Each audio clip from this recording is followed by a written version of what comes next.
Equifax and the credit bureaus are always changing, and I'm going to show you an easy and effective way to remove that paid collection in 5 steps without waiting 7 to 10 years. So sit back, relax, grab a pen, get some paper, get something to drink. We're going to get straight into it. So when it comes to fixing your credit, there's a process. There's a process to do anything when it comes to fixing your credit. There's a process to remove collections. There's a process to remove hard inquiries, negative accounts, accounts that got reinserted, accounts that were verified. Even if the credit bureau isn't responding to you, there's a process. Also, there's a process to remove bankruptcy, late payments.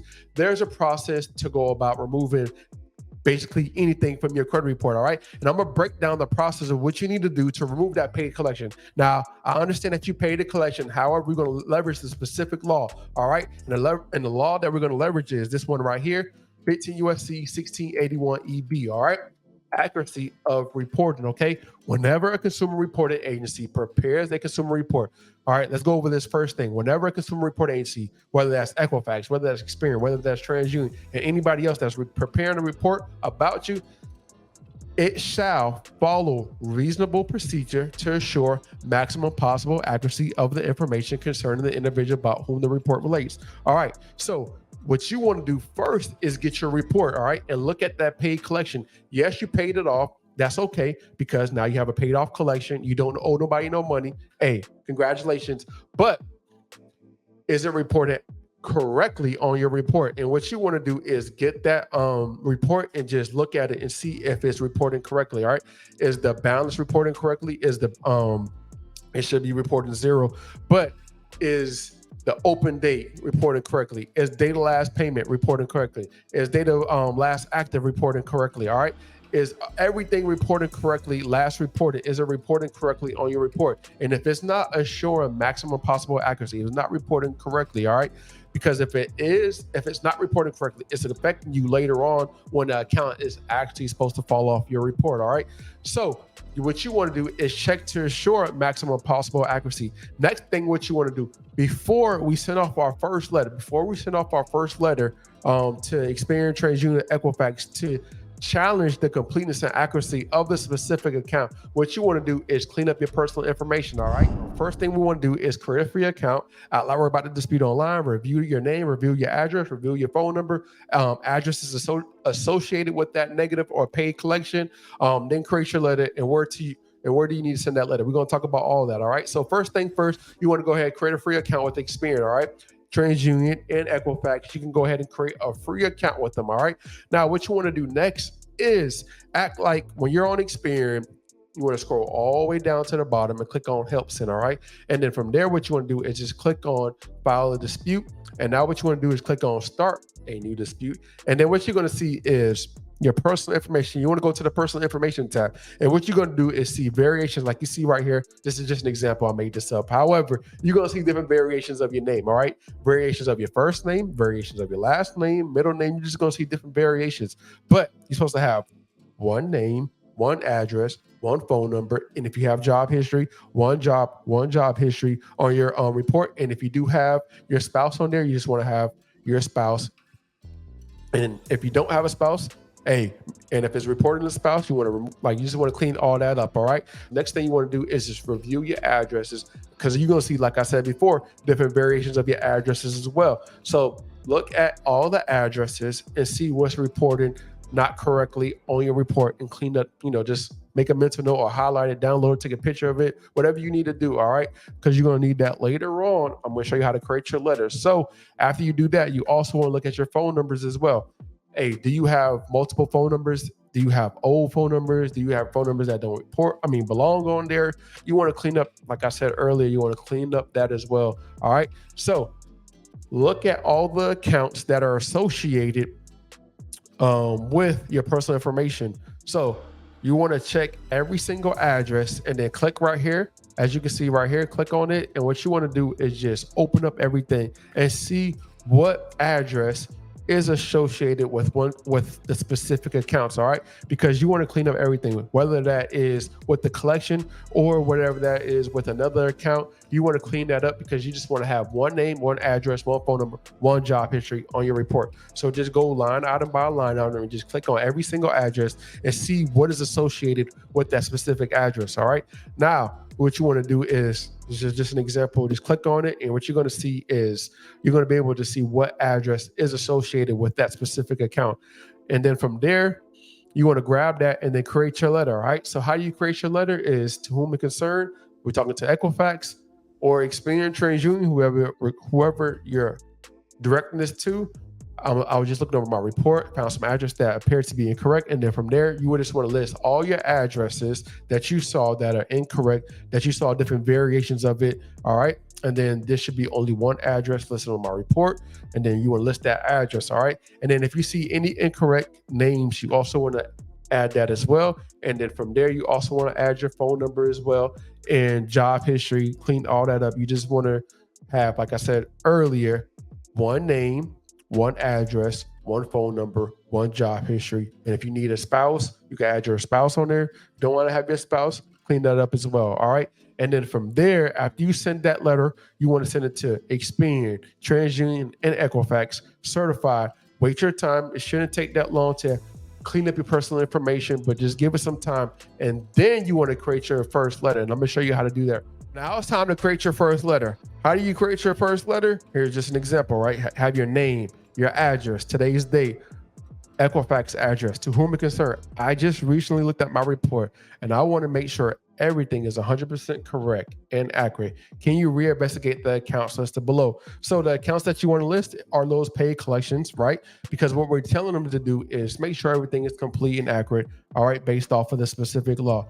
Now, after you do that, you also, if possible, you want to get it notarized. If you can't go to notarize, I understand, but how do you get it notarized? You can go to UPS, a bank, and get it notarized, all right? Because the reason why is Experian, TransUnion, Equifax, all these credit bureaus are saying you sound like a credit repair company. I don't know if this is you. So to save you time and a headache, right?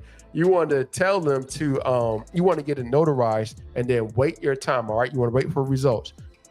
They have 30 days for them to do an investigation and they have 5 days to send you that. So wait about 35 days. That's the reason why you want to get it certified, add 2 forms of identification, and then wait. Now, after you wait and you get your results back from Equifax or Experian or TransUnion, if your accounts came back verified, and most of the time they will come back verified, they will say everything is 100% complete and accurate. We modify, we update it. But if you look at your report and they said that, hey, they updated some things, what did they update? Because if you compare reports from last month compared to this month, what did they update? What did they fix? They usually don't tell you. So what you want to do now is ask them, all right? Provide you a description. This is based off of this law right here. Check your report. And then from there, you want to ask them, hey, what did you verify? What did you update? What did you modify? Because they're supposed to provide you a description based off of that specific law, all right? So like I said before, compare your reports, and we're going to leverage this one specific law, 15 USC 1681 I-7, all right? A consumer reporting agency shall provide to a consumer a description referred to in paragraph 6B3. And you want to go ahead and read that law as well. By no later than 15 days later after receiving a request from the consumer for that description, all right? So they're supposed to provide you, like I said, within 15 days. And sometimes they don't provide it to you within 15 days, all right? So the next letter you want to create is this specific letter. So I'm writing to request a detailed description of the investigation process followed by your agency, because you just want to see what did they update. Because according to 15 USC 1681 I-5, they're supposed to modify, update, but you don't know what they updated, what they modified, what they did, all right? So you just are requesting that description. And sometimes, like I said before, they don't provide it to you within 15 days, which is a violation, right? Now, after you send that letter, of course, you want to get it notarized. Of course, you want to wait, okay? Of course, you want to get it certified and add 2 forms of identification. Of course, that's part of the sending dispute. But you want to wait the time from the time that they receive it, wait that 15 days. And what do you do next? File a complaint, all right? Because sometimes when you send that off, they don't respond back to you, whatever the case may be, they don't fix it, all right? So I'm gonna show you how to file a complaint with the CFPB to knock them out, all right? So sit back, relax, let me show you what you need to do. So first things first, how you file a complaint with the CFPB. If you don't have an account with them, because I know some people are new. All right, so what you want to do is go to the Google, right? Click on CFP or Google CFPB, then click on it and put your first name, last name, your email, your phone number, all the details that's going to tell you to provide. Go in there, verify, and then now you're going to be in the back portal. And now what you're going to do is click on the right hand top hand corner, click on submit a complaint. Now you're going to be on a screen that looks similar to this. All right. So from there, what you want to do is click on credit reported, and then you want to scroll all the way down to the bottom, right? And then click on credit reporting again. Okay. Now click on next. Now from there, what you want to do is tell them based off of what happened. All right. So what type of problem are you having? Now, depending on what you got going on, but for right now, we're talking about problem with company's investigation into existing problem. From there, what you want to click on is their investigation did not fix a error on your report. All right. So have you already tried to fix this problem? Yes. Did you request information from the company? Either yes or no. Yes. What type of information did you request? You requested them to update the you're asking them to reinvestigate the completeness and accuracy. This company provide you with this information, either yes or no, probably not, or you told them whatever the case may be. All right. But from now, just click on next. And then now what you want to do is let them know what happened. All right. Who, what, when, how, why, everything. Let them know everything that you've done. All right. So this is an example. All right. So I looked at my report back on, right? I looked at my report back on February 4th, 2024. So whatever day you looked at your report, all right, and notice some things are incomplete and not accurate. And according to the Fair Credit Reporting Act, whenever a consumer reporting agency prepares a consumer report, it shall follow reasonable procedure to ensure maximum possible accuracy of the information concerning the individual by whom the report relates. All right. You know where that law came from, but if you forgot, 15 USC 1681 EB. All right. This account collection 1234 with the start is not complete, not accurate. How do you get this account? You go to your identity IQ report, and then from there get the account name and the account number. All right. Is not complete and is not accurate. All right. Collection 1234. All right, just put the name of the collection. All right, 1234. Open date is not reporting correctly. Date last active is not reporting correctly. Date of last payment is not correct. The account is not accurate. All right. So everything about the specific account is not accurate. This is why it's important for you to look at the details that's within the specific account. All right. And then look over it, highlight it, because you're going to need this for later on. All right. So I sent the letter on February 5th, 2024, asking them to reinvestigate this account 1234. And here's my tracking number 1234. This is just an example. Just put your tracking number if you have it. I got the investigation back, but nothing. Notice nothing was modified. All right, nothing was fixed, updated, whatever the case may be. According to, you can read the law yourself. 15 USC 1681 I5. They're supposed to update, modify, make sure everything is correct, right? But they didn't do nothing. So I requested a description of the reinvestigation, and they did not provide it to me, which is a violation of 15 USC 1681 I7. All right. And we looked at that specific law already. And then from there, what you want to do is tell them what do you want to happen next. All right. So from there, you go ahead, scroll all the way down to the bottom. And then what would be a fair resolution to this issue? All right. So what would be a fair resolution? Paste, remove this account, collection 123 from my report. Remove, and then if you have another paid collection, go ahead and tell them.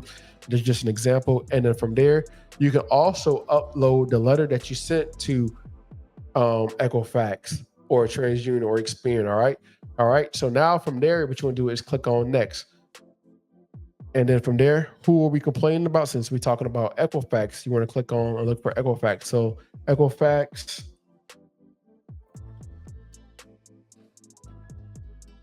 So if you have, for an example, if you have this collection on more than one report, then you can talk to all three. But usually what I tell people to do is just only create a complaint talking to Equifax, and then create another complaint talking to Experian, and create another complaint talking to TransUnion, because you want to keep things separate, especially if you don't have the collection reported on all three credit bureaus. All right. And if you also dispute in other accounts as well, and if it's not on all three credit bureaus, so just keep it separate. All right. Now, I forgot I forgot to mention, if you already submit a complaint, you have to wait until that complaint is closed out. All right. That's very important. Now, what you want to do now is just click on social, name as it appear on your report, and date of birth, and this fill in that information, last four, date of birth, name as it appear. Do you want to complain with another company? Like I said earlier, no. And then now what you want to do is just click on next. All right.